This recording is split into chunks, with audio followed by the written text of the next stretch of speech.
Hello everyone, simple studies চ্যানেলের পক্ষ থেকে তোমাদের সকলকে জানাই স্বাগত। আজকে আমি যে বিষয়টি নিয়ে আলোচনা করব, যেটি একটি খুব গুরুত্বপূর্ণ বিষয়, এই বিষয়টি হলো শিলাচক্র বা সাইকেল অফ রক। আগের 3টি ক্লাসে আমি আগ্নেয় শিলা, পাললিক শিলা ও রূপান্তরিত শিলা সম্পর্কে আলোচনা করেছি এবং শিলার চ্যাপ্টার থেকে এটি শেষ ক্লাস, শিলাচক্র। তাহলে চলো এবার শুরু করা যাক। আর তোমরা অবশ্যই ক্লাসটি মন দিয়ে শেষ অবধি দেখতে থাকো। এই যে শিলাচক্র, এই শিলাচক্র জিনিসটা কি? খুব সহজ এবং সরল ভাষায় বলতে গেলে আমরা জানি যে আমাদের ভূপৃষ্ঠে বা পৃথিবীতে 3 ধরনের শিলা আছে। সেগুলি কি কি? সেগুলি হলো আগ্নেয় শিলা, পাললিক শিলা ও রূপান্তরিত শিলা।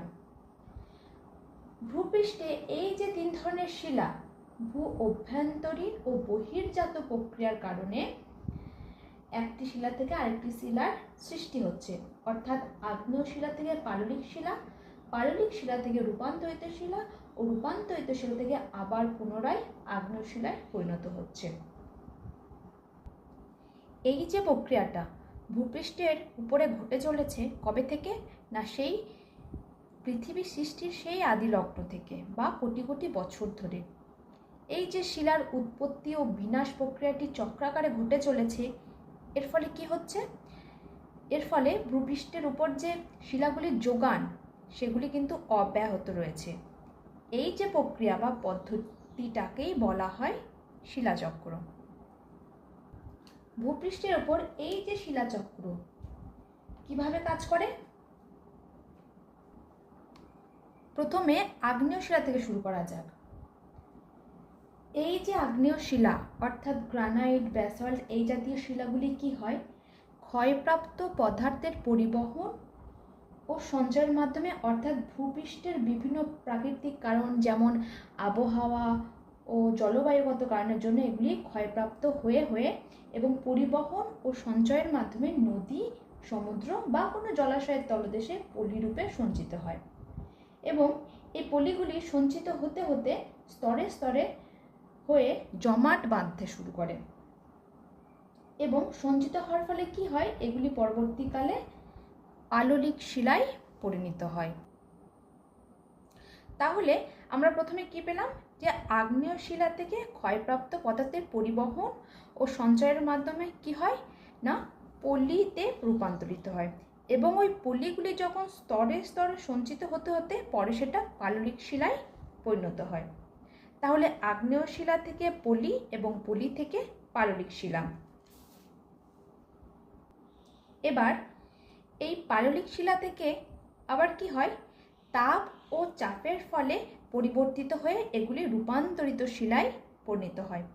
অর্থাৎ দেখা গেল যে সমুদ্র তলদেশে এগুলি সঞ্চিত অবস্থায় আছে, ভূ অভ্যন্তরে যে তাপ রয়েছে, অর্থাৎ আমরা যদি পৃথিবীর অভ্যন্তরে যাই, অর্থাৎ পৃথিবীর গুরুমণ্ডল, কেন্দ্রমণ্ডল, এগুলির উষ্ণতা কিন্তু পৃথিবীর চেয়ে অনেক বেশি। আমরা জানি যে গুরুমণ্ডলের তাপমাত্রা কত?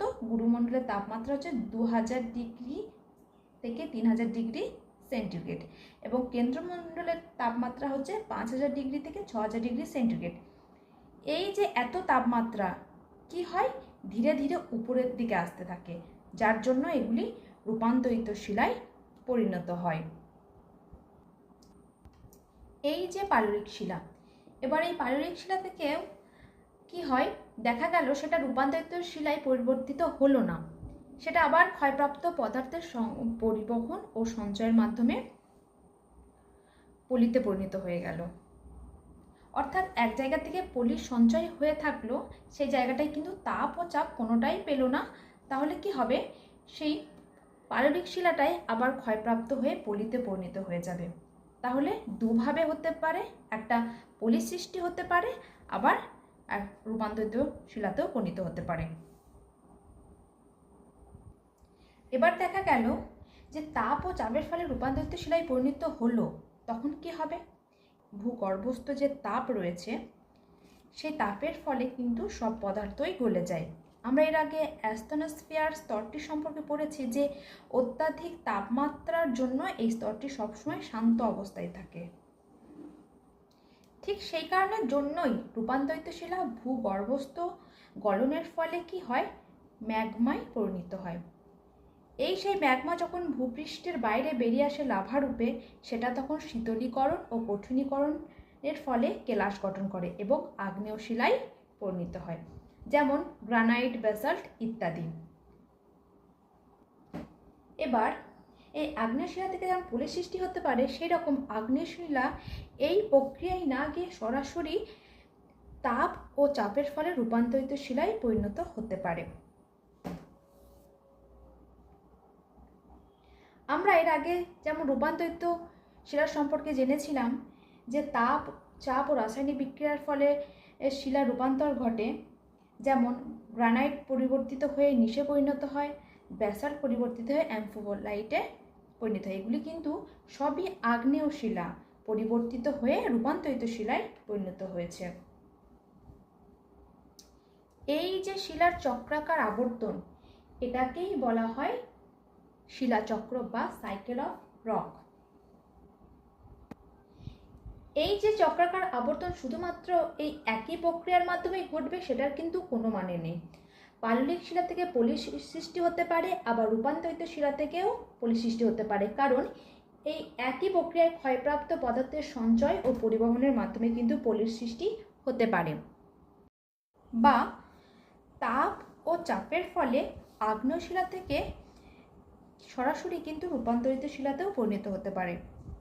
তাহলে আমরা বুঝলাম যে শিলার চক্রাকার আবর্তন হয় ঠিকই, কিন্তু এই যে শিলার চক্রাকার আবর্তন কখনো কখনো ব্যতিক্রম নিয়মেও হতে পারে।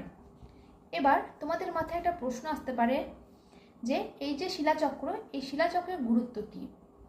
এই শিলাচক্রের গুরুত্ব হচ্ছে, যেটা আমি শুরুতেই বলেছিলাম, এই যে শিলাচক্র প্রক্রিয়াটি কোটি কোটি বছর ধরে প্রতিনিয়ত ঘটে চলেছে বলেই কিন্তু আমাদের ভূপৃষ্ঠের শিলার যে যোগান সেটি অব্যাহত রয়েছে।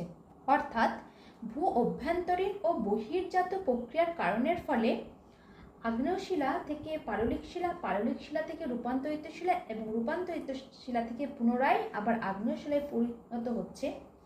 এই যে প্রক্রিয়া, এই প্রক্রিয়াটাই হচ্ছে শিলাচক্র বা সাইকেল অফ রক। তো আজকের ক্লাস এটুকুই। তোমাদের কথা বুঝতে অসুবিধা হলে আমাকে অবশ্যই কমেন্টে জানাও।